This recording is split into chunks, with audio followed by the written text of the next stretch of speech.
Chapter 1 पुरखे और बचपन। छोटी अवस्था से ही मैं बड़ा साहसी था। अगर ऐसा ना होता तो खाली हाथ सारी दुनिया घूम आना क्या मेरे लिए कभी संभव होता। विवेकानंद। 12 जनवरी 1863 प्रभात का समय। स्त्री पुरुषों के दल मकर समतमी के स्नान के लिए गंगा की ओर जा रहे थे। इसी समय कलकत्ता के गण्यमान्य दत्त परिवार में एक बालक का जन्म हुआ जिसका नाम नरेंद्र नाथ रखा गया। आगे चलकर यही नरेंद्र नाथ विवेकानंद के नाम से प्रसिद्ध हुआ। बालक की मां का नाम भुवनेश्वरी देवी था। नरेंद्र से पहले उनके 2 लड़कियां थीं। बेटे का मुंह देखने की उनके मन में बड़ी अभिलाषा थी, इसलिए सुबह शाम शिव मंदिर जाकर प्रार्थना करने लगी। कहते हैं कि एक दिन वो पुत्र कामना में इतनी ध्यान मग्न हुई कि उन्हें कैलाशपति शिव सामने खड़े दिखाई दिए। धीरे धीरे उन्होंने शिशु रूप धारण किया और भुवनेश्वरी देवी की गोद में बैठ गए। इससे मां का यह विश्वास बना कि बेटे का जन्म शिव के वरदान से हुआ है, इसलिए उन्होंने उसका नाम वीरेश्वर रखा। घर में यही नाम चलता था और प्रियजन बीले कहकर पुकारते थे।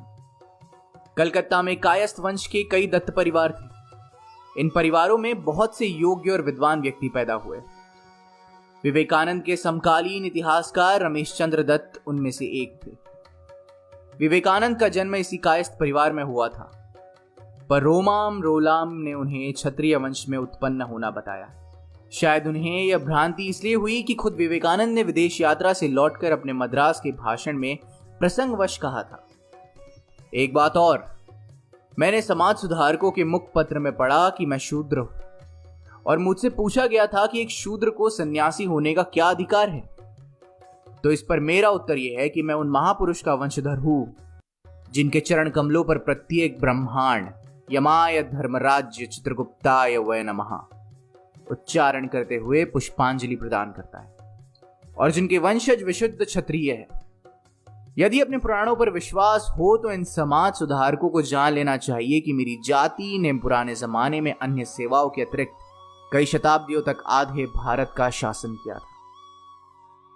यदि मेरी जाति छोड़ दी जाए तो भारत के वर्तमान सभ्यता का क्या शेष रहेगा।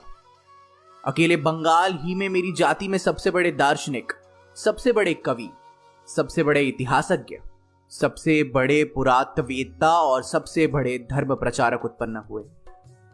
मेरी ही जाति ने वर्तमान समय में सबसे बड़े वैज्ञानिकों से भारतवर्ष को विभूषित किया है। इन निंदकों को थोड़ा अपने देश के इतिहास का तो ज्ञान प्राप्त करना था। ब्राह्मण, क्षत्रिय तथा वैश्य इन तीनों वर्णों के संबंध में जरा अध्ययन तो करना था। जरा ये तो जानना था कि तीनों ही वर्णों को सन्यासी होने और वेद के अध्ययन का समान अधिकार है। ये बातें मैंने तो यूं ही प्रसंगवश कह दी। वो जो मुझे शूद्र कहते हैं, इसकी मुझे तनिक भी पीड़ा नहीं। मेरे पूर्वजों ने गरीबों पर जो अत्याचार किया था, इससे उसका कुछ परिशोध हो जाएगा। यदि मैं पैरिया, नीच चांडाल होता तो मुझे और भी आनंद आता, क्योंकि मैं उन महापुरुष का शिष्य हूं जिन्होंने सर्वश्रेष्ठ ब्राह्मण होते हुए भी एक पैरिया चांडाल के घर को साफ करने की अपनी इच्छा प्रकट की।